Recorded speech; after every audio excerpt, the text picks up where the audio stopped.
हरे कृष्णा।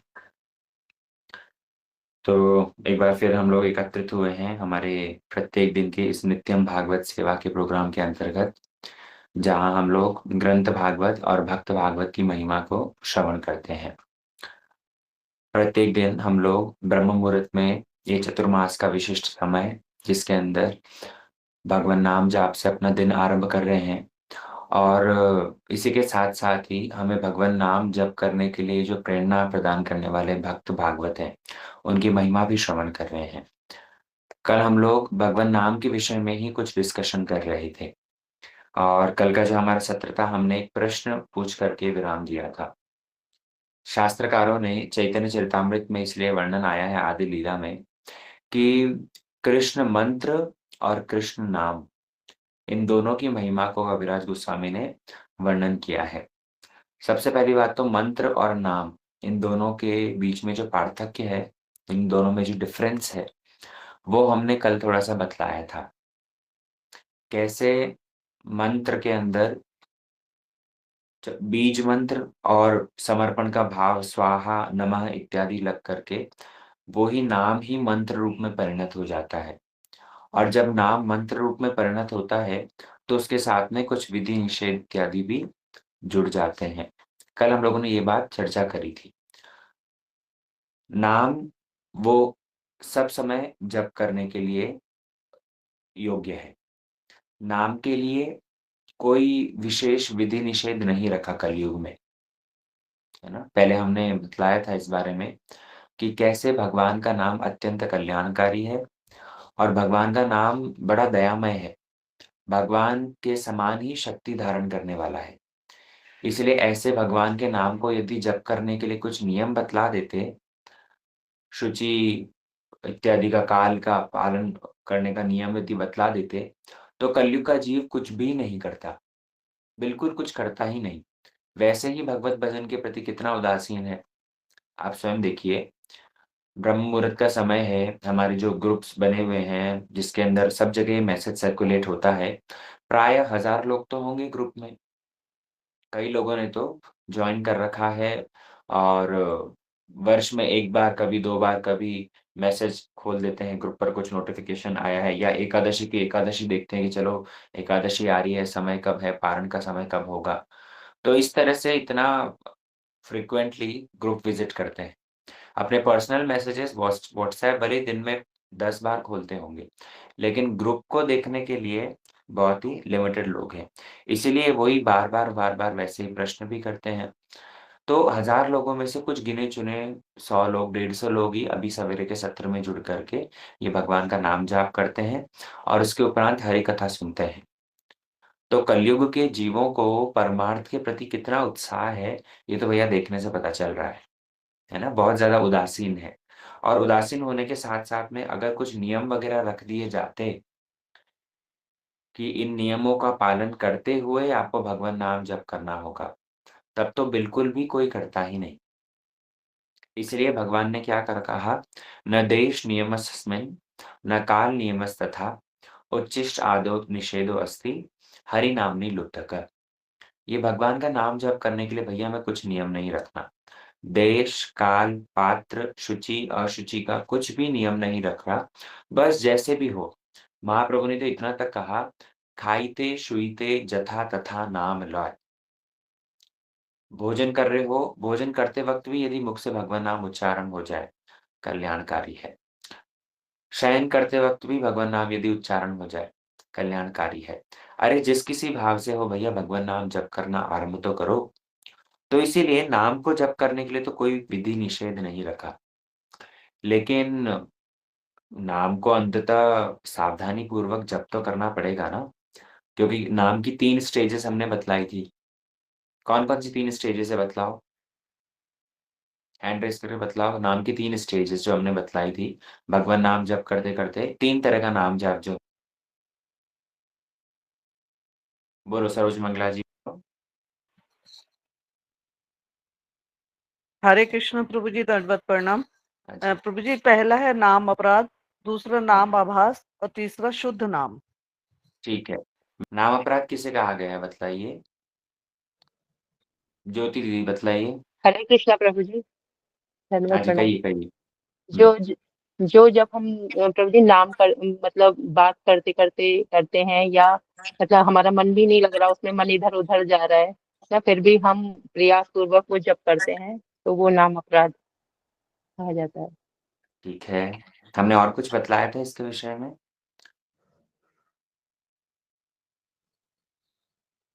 सोनिया माता जी बतलाइए। हरे कृष्णा प्रभु जी। कलयुग में है ना, जीवों को उत्साह देने के लिए नाम जाप का बिना किसी नियम के बताया गया है कि किसी भी बिना नियम के नाम जाप कर सकते हैं, तो वो नाम अपराध कहलाता है। ठीक है, 3 कैटेगरीज़ हमने बतलाई थी, नाम अपराध, नाम आभास और शुद्ध नाम। भगवान का नाम जाप करते वक़्त जो 10 नाम अपराध बतलाए हैं, उन 10 नाम अपराध को यदि कोई करते हुए भगवान का नाम करता है, तो वो नाम अपराध के अंतर्गत आता है। ये 10 नाम अपराध क्या है? आप सब उस विषय में जानते हैं। तो अपराध सहित और संबंध ज्ञान रहित, हम सब जीवात्माओं का कुछ न कुछ भगवान के साथ में संबंध है, जो कि भगवत भजन करते-करते उदित होगा। तो ये अपराध करते हुए, अपराध सहित और संबंध ज्ञान रहित, ये ऐसा नाम जो होता है उसे कहा गया नाम अपराध। इससे थोड़ी-सी ऊपर की स्टेज, जहाँ पर नाम अपराध से हम लोग बचते हैं, तो अपराध रहित लेकिन संबंध ज्ञान भी अभी उदित नहीं हुआ। तो अपराध रहित और संबंध ज्ञान रहित, ऐसा नाम को कहा गया है नाम आभास। और जब भगवन नाम जप करते-करते अनर्थ की निवृत्ति होती है, क्रमशः निष्ठा, रुचि, आसक्ति, भाव उदित होता है, जब हमें अपने स्वरूप का बोध होता है, जब संबंध ज्ञान हो जाता है, तो संबंध ज्ञान सहित और अपराध रहित, ये नाम शुद्ध नाम होता है। इसलिए नाम जप करते वक़्त यद्यपि कोई विधि निषेध नहीं है, लेकिन तब पर भी अपराध का विचार है। लेकिन क्योंकि भगवन नाम जप करने के लिए कोई विशेष विधि निषेध नहीं रखा, तो एक साधक की नाम जप करने के लिए विशेष सावधानी नहीं रखता। ऐसी सावधानी उसकी नहीं देखी जाती। तब उस समय पर क्या हुआ है, ये ही नाम मंत्र में परिणत हो गया। ये ही नाम को शास्त्रकारों ने मंत्र के रूप में बदल दिया। अब नाम और मंत्र में कोई भेद नहीं है। नाम और मंत्र में विशेष कोई भेद नहीं है, दोनों समान ही है। लेकिन क्योंकि हमारी नाम जाप करते वक़्त लीनियंसी है, उसको असावधानी पूर्वक हम कर रहे हैं और जब तक नाम को ठीक-ठीक रूप में अपराधों से रहित होकर के नहीं किया जाता, तब तक ये नाम लाभ नहीं करेगा। इसीलिए क्या हुआ, शास्त्रकारों ने ये ही नाम को मंत्र रूप में परिणत कर दिया। कैसे परिणत कर दिया? जैसे हम लोग नाम जाप करते हैं, ध्यान से समझना। नाम जाप हम करते हैं हरे कृष्ण, कृष्ण कृष्ण हरे हरे, हरे राम, राम राम हरे हरे। हम लोग नाम जाप करते हैं तो इसके अंदर क्या भगवान के नाम ही हैं। कृष्ण ये भगवान का नाम है, राम ये भगवान का नाम है, हरे ये श्रीमती राधा जी का नाम है। तो ये नाम ही तो भगवान के विभिन्न नाम का कॉम्बिनेशन, परम्यूटेशन और कॉम्बिनेशन ये ही हरे कृष्ण महामंत्र है। अब इन्हीं नामों को ही जब किसी बीज मंत्र के साथ में जोड़ दिया, क्लीं, ऐं, ओम इत्यादि बीज मंत्रों के साथ में जोड़ दिया और अंत में इनका समर्पण भाव स्वाहा, नमः इत्यादि सब करके इनको चतुर्थ विभक्ति में जब परिणत कर दिया। कृष्ण पहले तो हम जब कर रहे थे हरे कृष्ण, अब यही कृष्ण को यदि कर दिया कृष्णाय। जब हम जप कर रहे थे भगवान का नाम श्री राधे गोविंदा, अब यही गोविंद को परिणत कर दिया गोविंदाय, इसको चेंज कर दिया और इसके साथ में बीज मंत्र जोड़ दिया। तब इसके साथ में एक विधि आ गई और जब इस भगवान नाम के साथ में जब इस मंत्र के साथ में एक विधि आ गई है, तो उस विधि का पालन करने के लिए अब साधक बाध्य है। हाँ कि ना? साधक अब बाध्य है इस भगवान के न मंत्र को विधि पूर्वक जप करने के लिए। क्योंकि गुरुदेव जिस समय पर भी मंत्र प्रदान करते हैं, जो लोग गोपाल मंत्र लिए हैं या जो लोग दीक्षित हैं, वो लोग जानते होंगे। स्पष्ट गुरु महाराज कहते हैं गुरु और अन्य-अन्य भी जो भी जहाँ से भी अपने गुरु जो धारण किए हैं, मंत्र जाप यदि कर रहे हैं, तो मंत्र जाप करने के लिए विधि है। शुद्ध आसन पर विराजित होकर के पूर्व दिशा या उत्तर दिशा की ओर अभिमुख होकर के या ठाकुर जी की ओर अभिमुख होकर के निष्ठापूर्वक आचमन इत्यादि करके करन्यास करके मंत्र तिलक स्थापित करते हुए आसन शुद्धि करके तब फिर भैया नाम जाप ये मंत्र को करना होगा। तो मंत्र के साथ तो इतनी विधि अटैच्ड है और इस विधि को पालन करेंगे जब हम, तब विधि का पालन करते मंत्र जाप करते क्या होगा? कृष्ण मंत्र हइते होय संसार मोचन। जब हम कृष्ण मंत्र का जाप करते हैं, तो कृष्ण मंत्र के माध्यम से ही क्या होता है, हमारे इस संसार का मोचन होता है। संसार मोचन अर्थात हमारे इस जगत में जो अनर्थ हैं, जो समस्त संसार के बंधनों से हम जूझ रहे हैं, वो संसार के बंधन धीरे-धीरे कटते हैं। कैसे कटते हैं? कृष्ण मंत्र से। लेकिन हमारा उद्देश्य तो ये संसार के दुखों की निवृत्ति नहीं है ना? हमारा उद्देश्य क्या है? भगवान का प्रेम प्राप्त करना, भगवान के धाम में पहुँच जाना, भगवान की सेवा प्राप्त करना। हम जो भजन कर रहे हैं, हमारे भजन का उद्देश्य बिल्कुल भी ये नहीं है कि हमारे दुःख कष्ट दूर हो जाएँ और हमारे संसार का नाश हो जाए, संसार मोचन हो जाए। नहीं, ये संसार मोचन तो भगवत भजन का गौण फल है, आनुषंगिक फल है। एक भी शब्द मिस ना होने पाए। बहुत बड़े ध्यान से सुनिए। जब हम भगवत भजन करते हैं, जैसे ज्ञानी होते हैं, जो ब्रह्म में लीन होना चाह रहे हैं, तो ऐसे ज्ञानियों की जो मानसिकता है, वो मानसिकता क्या है कि ये संसार बड़ा दुःखमय है। इस संसार से हमें निवृत्ति चाहिए। इस संसार से जब हम उद्धार हो जाएँगे और भग ब्रह्म में जाकर के लीन हो जाएँ। तो ये उन ज्ञानियों की मनोधारणा होती है। इन ज्ञानियों के मन में क्या भाव होता है कि ये शरीर ही तो सारे कष्ट का कारण है। अगर ये शरीर ही नहीं रहेगा, तो बस कुछ कष्ट भी नहीं मिलेंगे। इसीलिए क्या करो, इस शरीर की सत्ता को ही नष्ट कर दो। जो आत्मा है, वो आत्मा ब्रह्म में जाकर के लीन कर दो। लेकिन एक भक्त का भाव बिल्कुल भी ऐसा नहीं होता। एक भक्त कभी भी अपना सुख नहीं देखता। एक भक्त हर समय अपने इष्ट का सुख देखता है। इसलिए भक्ति विनोद ठाकुर ने बोला है, सेवा सुख दुःख परम संपद, नाशय अविद्या दुःख। हे भगवान, मुझे आपकी सेवा करते हुए अगर बहुत कष्ट भी हो, बहुत दुःख भी हो, लेकिन तब भी वो मेरे लिए सबसे ज़्यादा वरणीय है। श्रीमती राधा रानी, जिनके विषय में कहा गया है कि वो कमल से भी ज़्यादा सुकोमल है। उनका श्रीअंग यदि चंद्रमा की छटा भी उनके ऊपर पड़ती है, तो उनके शरीर को ताप मिलता है। तो इतना सुकोमल श्रीमती राधा रानी का कलेवर, लेकिन जब कृष्ण के लिए रंदन करती हैं, कृष्ण के लिए भोजन बनाती हैं, राजभोग जब तैयार करती हैं, तो चूल्हे की भट्टी के सामने बैठ कर के भी उनके मन में कैसा आनंद होता है, जो अवर्णनीय है ना? तो एक भक्त का कभी भी ऐसा उद्देश्य नहीं होता कि मेरा संसार मोचन हो जाए। लेकिन तब भी हम जो ये मंत्र जाप कर रहे हैं, इस मंत्र के कारण तो संसार मोचन होगा। जो तो हम गौण रूप में जो हमारा गौण फल है, जो हम विशेष चाहते नहीं। हम तो चाहते हैं कि हमें भगवान के चरणों में प्रेम हो जाए, कृष्ण प्रेम हमें प्राप्त हो। तो वो कैसे होगा? कविराज गोस्वामी ने कहा, कृष्ण नाम हइते पावे कृष्णेर चरण।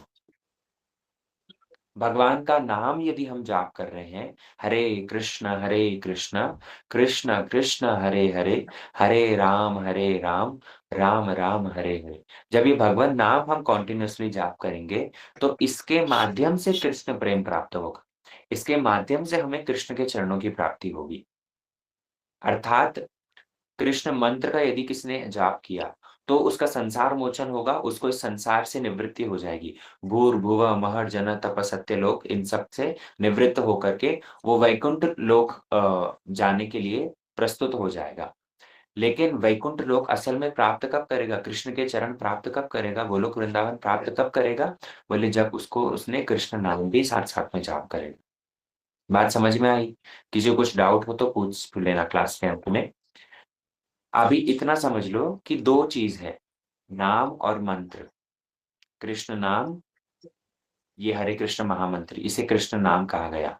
और कृष्ण मंत्र, जो सारे अनेक मंत्र हम जप करते हैं, गौर गायत्री और गोपाल मंत्र इत्यादि। तो दोनों के दोनों में विशेष कोई फ़र्क नहीं है। बस ये नाम ही कृष्ण नाम जो हरे कृष्ण महामंत्र है, ये नाम ही मंत्र रूप में परिणत हुआ है। इसी नाम के साथ में ही बीज मंत्र ओम, क्लीं, ऐं इत्यादि लग गए और अंत में समर्पण का भाव आ गया, नमः इत्यादि आ गया, तो ये मंत्र बन गया। जब हम नाम जाप कर रहे हैं हरे कृष्ण, कृष्ण कृष्ण हरे हरे, तो ये भगवान नाम जाप करने में विशेष कोई विधि निषेध नहीं। लेकिन जब हम मंत्र कर रहे हैं, तो मंत्र के साथ में विधि है। इतना समझो, मंत्र के साथ में विधि अटैच्ड है। अब जब एक साधक इस विधि का पालन करता है, तो इस और मंत्र जाप करता है, तो इसके माध्यम से संसार का मोचन हो जाता है। अर्थात उसके सारे अनर्थों की निवृत्ति हो जाती है, उसे अपने स्वरूप की अनुभूति हो जाती है, उसे अपना स्वरूप ज्ञान हो जाता है। अब कल जो हमने प्रश्न किया था, हमने ये प्रश्न किया था कि कृष्ण मंत्र का आश्रय लेने से व्यक्ति का संसार नाश हो गया, उसको अपने स्वरूप की अनुभूति हो गई, वो भावावस्था को प्राप्त कर गया।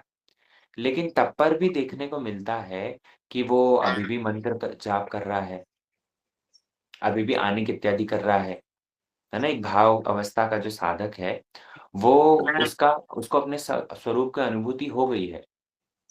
उसने मंत्र जाप करते अपने स्वरूप को अनुभव कर लिया है। लेकिन तब पर भी वो ये भगवान मंत्र ये क्यों करता है? कुछ भक्तों ने उत्तर दिया था कि इस जगत को शिक्षा देने के लिए। जैसे हमारे गुरुवर्ग हैं, हमारे गुरुवर्ग वे सब के सब नित्य सिद्ध पार्षद हैं और यदि एक साधक की लीला भी कर रहे हैं, तो साधक की लीला करते जब वे उन्नत अधिकार में पहुँच गए हैं, तो ऐसे में वे लोग आनिक इत्यादि तब पर भी कर रहे हैं। इसका क्या कारण है? इसका कारण भक्त लोग बतला रहे थे कि कैसे हम लोगों को शिक्षा देने के लिए ही गुरुवर्गों की ये आचरण होता है। ठीक है, बात बिल्कुल ठीक है। और एक कारण यहाँ पर बतलाया गया है देखो, कुछ लोगों ने ये भी उत्तर दिया था कि मंत्र उनके लिए साक्षात भगवान का ही स्वरूप है। इसलिए मंत्र जाप करते उनको भगवान के दर्शन होते हैं, भगवान की भावमयी सेवा करते हैं। ये बात भी बिल्कुल ठीक है।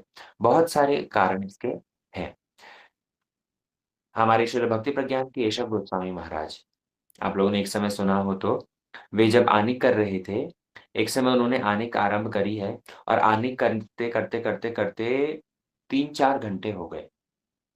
सवेरे ब्रह्म मुहूर्त के बाद ब्रह्म मुहूर्त में जब उन्होंने आनिक करना आरंभ किया है, तो आनिक करते क्या हुआ, दोपहर हो गई। दूसरी संध्या तक, एक संध्या में मंत्र जाप करना आरंभ किया, आनिक करना और द्वितीय संध्या तक भी वो आनिक आसन पर ही वैसे ही बैठे हैं और वैसे के वैसे ही आनिक मुद्रा में हाथ रखे हुए हैं और आनिक मंत्र उनके शेष हुए नहीं। तब श्रील भक्तिवेदांत नारायण गोसाई महाराज, श्रील भक्तिवेदांत वामन गोसाई महाराज जी ने ये चीज़ देखा और बाद में प्रश्न किया। तो जो ऐसे महापुरुष लोग हैं, तो ऐसे महापुरुष लोगों के लिए जब वो उन मंत्रों के ऊपर मेडिटेट करते हैं, तो वे साक्षात अपने सिद्ध देह से भगवान की सेवा में पहुँच जाते हैं। इसीलिए वो मंत्र उनके लिए साक्षात एक पर्सोनिफिकेशन है ना? वो मंत्र वो साक्षात उनके सामने प्रकटित होकर के उनको भावमय राज्य में प्रतिष्ठित कर देते हैं, जहाँ पर वो ठाकुर जी की सेवा कर रहे हैं। इसलिए हमारे लिए भले ही वो मंत्र जाप एक संसार मोचन का साधन होगा, लेकिन उनके लिए तो वो मंत्र साक्षात भगवान की ही मूर्ति स्वरूप है ना? इसीलिए वो मंत्र जाप, आनिक इत्यादि करते अपने स्वरूप में प्रतिष्ठित होकर के, जैसे हम लोग गुरु मंत्र इत्यादि करते हैं, वहाँ पर क्या वर्णन आता है कि कृष्णानंदाय धीमहि, है ना? कैसे हमारे गुरुदेव जो कि कृष्ण को आनंद प्रदान करने में लगे हुए हैं। तो उन कृष्ण को आनंद प्रदान करने वाले ऐसे गुरु का हम ध्यान करते हैं। तो ध्यान करते श्रील भक्ति प्रज्ञान केशव गोसाई महाराज जब इस मंत्र का जाप कर रहे हैं, तो वो सच में अपने गुरुदेव श्री भक्ति सिद्धांत सरस्वती ठाकुर प्रभुपाद उनकी सेवा में रत हैं। तो इस तरह से वो इन मंत्र को आश्रय लेकर के साक्षात भगवान की सेवा करने लग जाते हैं। और एक कारण इसका मुख्य है देखो कि ये मंत्र के माध्यम से ही एक साधक को अपने भाव का, अपने स्वरूप का अनुभव होता है। इसलिए उस मंत्र के प्रति कृतज्ञता का भाव दिखलाने के लिए भी साधक आनेक इत्यादि नहीं छोड़ता। इसलिए ये 2-3 कारण उसके बतलाए हैं। कृतज्ञता मतलब क्या? इस मंत्र के कारण ही तो उसका संसार मोचन हुआ। इस मंत्र के कारण ही तो उसे उस स्वरूप की अनुभूति हुई। तो हम ज्ञानियों की भांति स्वार्थी नहीं हैं कि किसी साधन का आश्रय लिया और आश्रय लेने के बाद में उस साधन से जब अपना स्वार्थ सिद्ध हो गया, अपना साध्य वस्तु प्राप्त हो गई, तो उस साधन को ही त्याग दो। ये अकृतज्ञ स्वभाव होता है। जैसे ज्ञानी लोग क्या करते हैं, जो ब्रह्म में लीन होना चाहते हैं, वे पालन करते हैं इस साधनों का। इन साधन के जो सारे अंग हैं, उनका पालन करते हैं। भगवान नाम जाप करते हैं, विग्रह की सेवा करते हैं, ठाकुर जी की सेवा तक करते हैं। लेकिन विग्रह की सेवा करते हैं कब तक? बोले जब तक चित्त की शुद्धि नहीं हो जाती। जब तक चित्त की शुद्धि नहीं हो जाती, तब तक उनका ये विग्रह सेवा है। जैसे ही जैसे ही उनका चित्त शुद्ध हो गया, उस समय पर वो विग्रह को की सेवा को भी छोड़ देते हैं। उनके लिए विग्रह क्या है? उनके लिए विग्रह केवल मात्र एक मूर्ति है, केवल मात्र एक अनित्य साधन है। विग्रह की सेवा उनके लिए एक अनित्य साधन है। उन्होंने विग्रह की सेवा तभी तक करनी है, जब तक उनका चित्त शुद्ध नहीं होता, जब तक ज्ञान धारण करने के लिए उनका प्लेटफ़ॉर्म रेडी नहीं हो जाता। जैसे ही उनका चित्त शुद्ध होता है, उसके बाद में वो विग्रह की सेवा को त्याग देते हैं। तो जिस विग्रह की सेवा करते-करते तुमको तुम्हारा चित्त शुद्ध हुआ, उस विग्रह को ही अंत में तुमने त्याग दिया, तो ये तो स्वार्थ हुआ कि नहीं? ये तो अकृतज्ञता हुई। लेकिन वैष्णव कभी भी ऐसे अकृतज्ञ नहीं होते। वैष्णव इस मंत्र का आनेक इत्यादि सारे साधनों को अवलंबन करके हर समय करते रहते हैं, कारण कि वो अपनी इस कृतज्ञता का भाव दिखला रहे हैं। जिस मंत्र के माध्यम से मुझे अपने स्वरूप का बोध हुआ है, जिस मंत्र के माध्यम से मेरे संसार का नाश हुआ है, जिस मंत्र के माध्यम से मेरी अनर्थ निवृत्ति हुई है, उस मंत्र को भला मैं कैसे स्मरण करना छोड़ दूँ? आने करना क्यों छोड़ दूँ? तो इसीलिए पहला कारण तो ये कृतज्ञता है। दूसरा कारण संसार के जीवों को शिक्षा देने के लिए। अगर महापुरुष लोग इस तरह का आचरण करेंगे कि उनको अपने भाव की अनुभूति हो गई, अब वो ये अगर आनेक इत्यादि छोड़ दें, तो हम तो वही चीज़ को टारगेट करेंगे। अरे! गुरुजी तो आनेक ही नहीं करते। पूरे दिन में हमने कभी गुरुजी को आनेक करते हुए ही नहीं देखा। खुद तो आनेक करते हैं नहीं और हमको कहते हैं कि त्रिसंध्या आनेक करनी चाहिए, मंत्र जाप करना चाहिए। वे हमें शिक्षा देने के लिए ही ये सारा आचरण करते हैं। एक समय हमारे नित्य लीला प्रविष्टम विष्णुपाद अष्टोत्तरशत श्री शिल भक्ति प्रमोद पुरी गोस्वामी महाराज। ये पुरी गोस्वामी महाराज जी, इनकी आयु बहुत अधिक हो गई है और जब वृद्ध हो गए हैं, तो ठीक से बिस्तर पर ठीक से बैठ भी नहीं पाते। बैठते वक़्त भी कमर पूर्ण रूप में इस तरह से झुक गई थी और जब शयन करते हैं, तो शयन करते वक़्त भी ठीक से लेट भी नहीं पाते। वृद्ध हैं इसलिए ठीक से बैठ नहीं पाते, बिस्तर पर ही लेटे-लेटे भगवान नाम जाप कर रहे हैं। और जब नाम जाप कर रहे हैं, एक दिन नाम जाप करते-करते बहुत रात्रि हो गई और सेवक पास में है, रात्रि हो गई है, लेकिन महाराज जी माला रख नहीं रहे हैं, विश्राम नहीं कर रहे हैं। तो सेवक ने आग्रह किया, बोले गुरु महाराज आप आज तो बहुत देर तक भगवान नाम जाप कर रहे हैं, इसका क्या कारण है? आप आज क्या विश्राम नहीं करेंगे? तो महाराज जी कहते हैं आज मेरा जो निर्दिष्ट नाम संख्या थी, वो नाम संख्या पूरी नहीं हुई है। इसलिए मैं ज़रा नाम संख्या पूर्ण हो जाए, बाद में विश्राम करूँगा। सेवक ने बोला, बोले गुरुदेव आपने तो आजीवन अपना निर्दिष्ट संख्या नाम जाप किया है और अब इस वृद्ध आयु में यदि कुछ नाम जाप यदि रह भी जाए, तो आज रहने दीजिए, कल कर लीजिएगा। आज विश्राम कर लीजिए, बहुत देर हो गई है। तो श्रील भक्ति प्रमोद पुरी गोस्वामी महाराज जी तब पर भी अपना नाम जाप करते रहे। और नाम जाप करने के बाद में जब नाम जाप शेष हो गया तब कहते हैं कि बोले देखो, ये जो मैं नाम जाप ये जो मैं आचरण करके दिखला रहा हूँ, ये तुम लोगों के लिए। कैसे अपनी निर्दिष्ट संख्या पूर्वक नाम जाप का जो हमने प्रण लिया है, वो हमें रोज़ के रोज़ करना होगा। मैंने आजीवन जो अपना निर्दिष्ट संख्या नाम जाप करते-करते समय अतिवाहित किया है, तुम लोग वो नहीं देखोगे। एक बद्ध जीव, एक अधम शिष्य हम जैसा, वो क्या देखता है कि गुरुदेव ने किस समय अ, ऐसा कोई लूप होल छोड़ा है। गुरुदेव सारा जीवन जो निर्दिष्ट संख्या पूर्वक नाम जाप करते-करते उन्होंने निकाला, हम वो चीज़ नहीं देखेंगे। हम केवल मात्र वो एक दिन देखेंगे कि हाँ, एक दिन गुरुदेव का भी नाम संख्या जो है पूर्ण नहीं हुई थी, तो उन्होंने भी रात में अपनी नाम संख्या बिना पूर्ण हुए ही माला छोड़ कर के और शयन कर लिया था। अगले दिन फिर उन्होंने पूरी करी थी। तो हम लोग वो जो सारा जीवन जो आचरण है, वो चीज़ नहीं देखेंगे। केवल मात्र एक दिन वो थोड़ी-सी जो कसर रह गई थी, वो देख कर के और उसका पालन करना आरंभ कर देंगे। बद्ध जीव की तो वृत्ति ही ऐसी है। तो इसीलिए ये महापुरुष लोग क्या करते हैं, हम सबको शिक्षा देने के लिए ही ऐसा आचरण करके दिखलाते हैं। यद्यपि हरिदास ठाकुर, उनके जीवन में भी ऐसा ही देखने को मिलता है। हरिदास ठाकुर जब वृद्ध हो गए हैं और ठीक से चल भी नहीं पाते, वही शैया पर लेटे-लेटे ही ऐसा आचरण करके दिखला रहे हैं। निर्दिष्ट नाम संख्या जाप कर रहे हैं। महाप्रभु स्वयं जगन्नाथ जी का प्रसाद लेकर के आए। बोला कि हरिदास प्रसाद ले लो। हरिदास ने कहा आज मेरा नाम संख्या पूर्ण नहीं हुई, इसलिए आज मैं प्रसाद नहीं लूँगा। हरिदास ठाकुर की अवस्था देख कर के महाप्रभु ने स्वयं कहा कि सारा जीवन तुमने तो 3-3 लाख नाम जाप किया। कभी भी ऐसा कोई मुहूर्त नहीं था जिसके अंदर तुमने भगवान नाम का आश्रय छोड़ दिया हो। और अब तुम वृद्ध हो गए हो, शरीर तुम्हारा अस्वस्थ है, तो अब तो कम से कम तुम ये नाम जाप संख्या थोड़ी कम कर लो। हरिदास ठाकुर क्या कहते हैं? शरीर मोर सुस्त है, असुस्त बुद्धि मन। हे भगवन, मेरा शरीर तो सुस्त है, शरीर में कोई दोष नहीं, मन असुस्त है। इसलिए मैं अपने इस मन को शासन करते हुए जो निर्दिष्ट नाम संख्या जाप करने का प्रण मैंने लिया है, वो मैं करूँगा। जब नाम संख्या हो जाएगी, बाद में फिर प्रसाद ले लूँगा।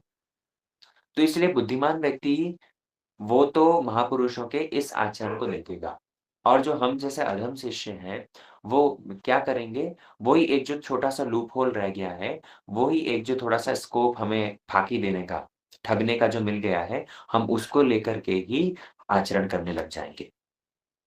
इसीलिए कृष्ण मंत्र हइते हय संसार मोचन, कृष्ण नाम हइते पावे कृष्णेर चरण। हमें अंत में तो भगवान नाम ही जाप करना है, लेकिन ये मंत्र द्वारा, कृष्ण मंत्र के द्वारा ही हमारी धीरे-धीरे, धीरे-धीरे अनर्थ निवृत्ति होगी और साथ ही साथ हम भगवान नाम को भी साथ में जाप करते-करते क्या करेंगे, अपना जो प्रयोजन है, उसको प्राप्त करने के लिए प्रचेष्टारत रहेंगे। है ना? इसलिए हमें दोनों चीज़ें साथ-साथ में रखनी है। चैतन्य भागवत आप लोग यदि पढ़े हो, तो वहाँ पर भी वर्णन आता है कैसे एक ब्राह्मण थे, नाम मेरे ख्याल से उनका तपन मिश्र था। तो उन्होंने भी महाप्रभु के से किस प्रकार साध्य और साधन तत्व के विषय में चर्चा करी है, डिस्कशन किया है। तो महाप्रभु ने उनको बतलाया कि साध्य और साधन, ये दोनों के दोनों ही हमारा भगवान नाम है। साध्य साधन तत्व जे किछु सकल कृष्ण नाम होइते पावे।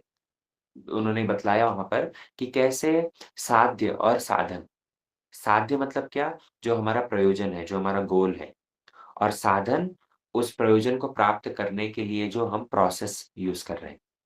तो ये दोनों के दोनों ही क्या हैं? भगवान नाम। इसलिए नाम हमारा कभी भी नहीं छूटेगा। भगवान नाम ऐसा नहीं कि अभी हम भगवान का नाम जाप कर रहे हैं और परवर्ती काल में जब हमारी स्वरूप सिद्धि हो जाएगी या जब हम भगवान के धाम पहुँच जाएँगे, तब ये नाम जाप बंद हो जाएगा। नहीं, अभी भी ये भगवान नाम हमारा आश्रय है और परवर्ती काल में जब हमारे स्वरूप की सिद्धि हो जाएगी, तब भी हम भगवान का नाम ही जाप करेंगे। तब भी हम ये कृष्ण के ही गुणगान करेंगे।